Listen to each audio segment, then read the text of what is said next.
Guys, this is me Saeed Hasan and welcome back to Aquaris BD. তো আজকে আমরা দেখব খুবই ইন্টারেস্টিং একটা জিনিস এবং আজকে আমি আপনাদেরকে দেখাবো এবং ট্রাই করব শেখানোর জন্য যে কিভাবে আপনারা একটা প্রপার ফিল্টার বানাতে পারেন। হ্যাঁ, এটা কোনো ফাঙ্কি টাইপের জিনিস না যে ওকে একটা কিছু বানালাম আর কি। একদম proper A to Z 100% working একটা ফিল্টার এবং যেটা কাস্টমাইজেবল, মানে আপনি নিজেই যেহেতু বানাবেন DIY প্রজেক্ট, সো আপনি যে কোনো কিছু কাস্টমাইজ করতে পারবেন। অ্যান্ড এটাতে থাকছে প্রপার কেমিক্যাল ফিল্টারেশন এবং proper biological filtration. That means আমাদের একটা ফিল্টারের আমরা কি চাই, একটা ফিল্টারের দুইটা মেইন জিনিস আমরা চাই, যেটা হচ্ছে কেমিক্যালি ফিল্টার করবে পানিটাকে, পানিতে যে ভিজিবল ওয়েস্টগুলো আছে সেগুলোকে সরাবে এবং পানিতে যে ইনভিজিবল ডেঞ্জারাস কেমিক্যালগুলো আছে লাইক অ্যামোনিয়া, ওগুলাকে যেন ব্রেকডাউন করতে পারে। এরকম জিনিসটাই এই দুইটা জিনিস মিলিয়েই কিন্তু একটা ভালো মানের ফিল্টার তৈরি হয়। সো এভাবেই আমরা তৈরি করব, এই দুইটা জিনিস মাথায় রেখেই ফিল্টারটা তৈরি করব। এবং যেহেতু এটা DIY প্রজেক্ট, আমি জাস্ট আপনাদেরকে একটা বেস মডেল দেখে বানিয়ে দেখাবো যে এইভাবে জিনিসটা তৈরি করা যায়।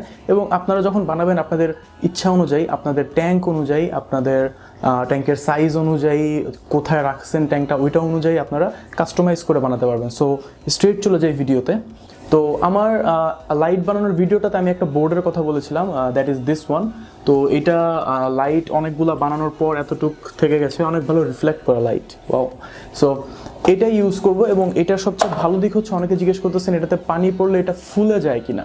না ভাইয়া, এটা কোনোভাবে এটা ফোলে না। এটা বলতে পারেন হচ্ছে ককশিটের কম্প্রেসড ভার্সন।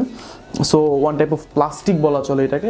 ধরে নেন এটা একটা প্লাস্টিক এবং এটাতে কোনো প্রকার লিকিং হবে না যদি আপনি ভালোভাবে সুপার গ্লু দিয়ে লাগাতে পারেন, অথবা যদি আপনাদের কাছে যারা এটা করবেন তাদের কাছে যদি হট গ্লু গান থাকে তাহলে তো আরও ভালো।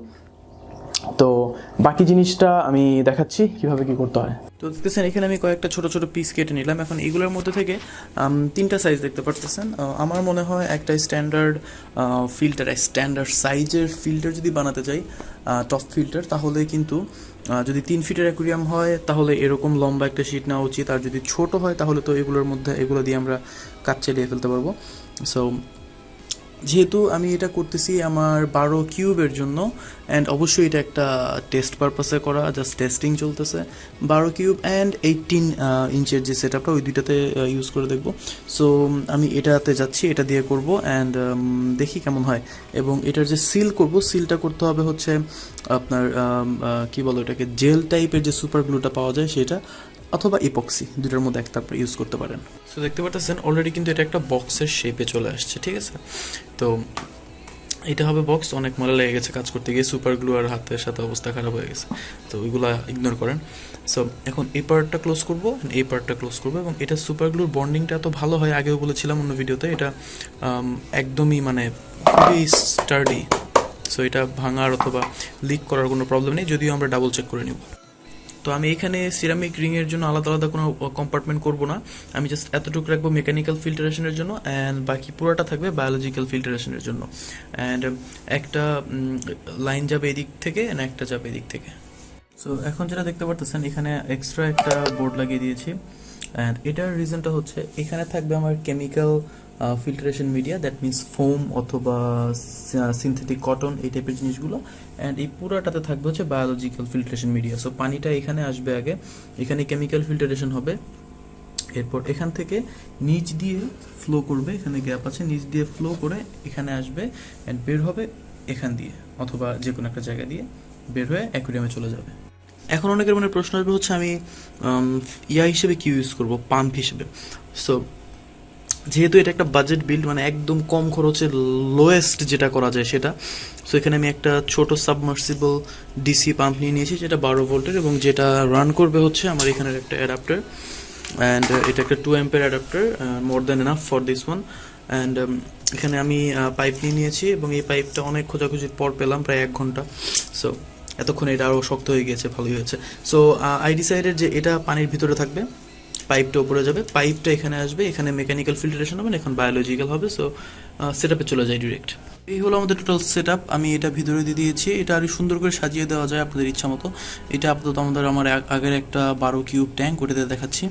অ্যান্ড এটার যে ইনটেকে আমি একটা এক্সট্রা স্পঞ্জ লাগিয়ে দিয়েছি, যেন যদিও এই ট্যাঙ্কে কোনো মাছ নেই, যেন এখান থেকে কোনো এই ভিতর দিয়ে কোনো শ্রিম্প অথবা কোনো মাছ অথবা কোনো কিছু যেন এই মোটরে না যায়, এবং যতটা পারা যায় এখানেই যেন পানিটা মেকানিক্যাল ফিল্টারেশন হয়ে যায়। এবং এরপরে এখানে ডুয়েল লেয়ারের একটা ফিল্টারেশন পাবে মেকানিক্যাল, অ্যান্ড দেন চলে যাবে হচ্ছে বায়োলজিক্যাল ফিল্টার মিডিয়াতে। একটা জিনিস খেয়াল করবেন, ইনটেকের চাইতে আউটলেট টাইম বড় দিয়েছি, বিকজ অফ বাই চান্স যদি কোনো কারণে ওভারফ্লো হওয়ার চেষ্টাও হয় যেন ওটা না হয়। সো ওয়াটার টেস্টও করা শেষ, লিক করবে না ইনশাল্লাহ। তো ফার্স্ট চালু করে দেখি কি হয়। তো আমাদের সব কাজ তো শেষ, এখন টেস্টের পর্বে চলে যাই। একটা জিনিস যদি খেয়াল করেন, আমি জানি না কতটুকু ফোনের ক্যামেরা দিয়ে বোঝা যাচ্ছে, এই ট্যাঙ্কটা আপনারা জানেন এই ট্যাঙ্কের আগে ভিডিও দিয়েছিলাম আমি।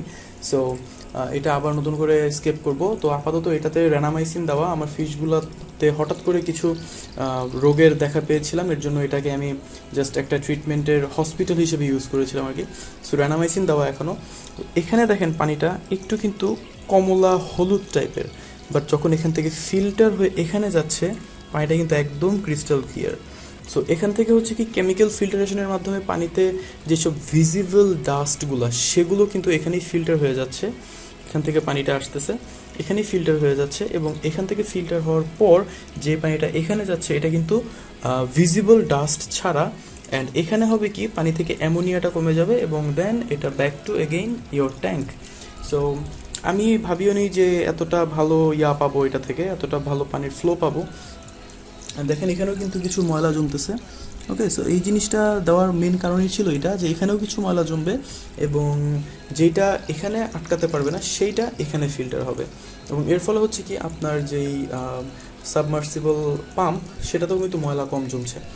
সো ভালো প্রপার একটা ফিল্টারেশন পাওয়া যাচ্ছে, এবং কোনো ভিজিবল লিকিং আমি দেখিনি এখনও, যদিও 2-3বার টেস্ট করেছি পানি দিয়ে, কোনো ভিজিবল লিকিং আমি দেখতেছি না। তো এই ছিল আজকের ভিডিও, আশা করি আপনাদের সবার ভালো লেগেছে, এবং এত দূর থাকার এত দূর আমার সাথে আসার জন্য সবাইকে ধন্যবাদ। প্রায় 7 মিনিটের একটা লম্বা ভিডিও। সো নেক্সট যেটা আমি করবো সেটা হচ্ছে একটা ক্যানিস্টার ফিল্টার। এখন ক্যানিস্টার ফিল্টারের প্রাইস অনেক অনেক অনেক বেশি হয়, লাইক একটা প্রপার ক্যানিস্টার ফিল্টার কিনতে গেলে আপনার 4,000 থেকে 10,000 টাকা পর্যন্ত খরচ হয়ে যায়। সো নেক্সট ভিডিওটা থাকছে যে কীভাবে একটা ক্যানিস্টার ফিল্টার বানানো যায়, এবং দেন ট্রাই করবো কীভাবে একটা হপ ফিল্টার বানানো যায়। সো এগুলো দেখার জন্য অবশ্যই আপনারা জানেন কী করতে হবে, ভালো লাগলে লাইক করবেন, খারাপ লাগলে ডিসলাইক করবেন অবশ্যই, অ্যান্ড কমেন্ট করে আমার সাথে থাকবেন। অ্যাজ অলওয়েজ আমি সাইদ হাসান, আজকে পর্যন্ত রাখছি, দেখা হবে নেক্সট কোনো ভিডিওতে, সে পর্যন্ত পিস।